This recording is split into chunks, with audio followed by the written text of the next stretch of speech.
that the range or the area from the navel to the heart represents the kunda or the fire pit for internal ritual.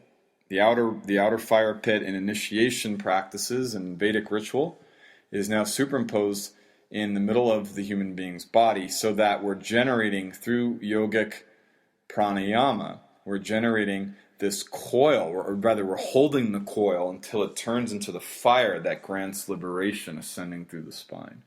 She's not dormant. She's flowing through you as your thoughts, as the 5 pranavayus, 21,600 rounds a day as your respiration.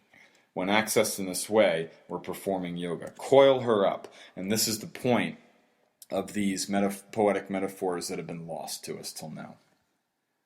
So final thought as we close the modern history portion of the chakra system, or as we should, I think, call it the Jungian Western chakra system, noting that his whole trajectory in applying Western psychology was to realign this yoga, something he thought that we could never understand, even if we found it, which wasn't in the text that he had anyway.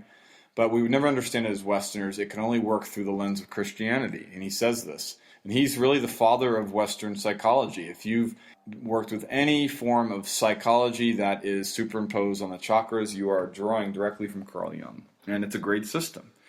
But we reach this point now where it's time to ask, what did the original text say? Who are we to listen to? Well, first, our hearts. Secondly, I would suggest to all of us that we begin to listen to what Shiva and Shakti said in the source text. So with that, we move into those texts and this divine transmission now coming back to us with grace in this wonderful moment of our human evolution.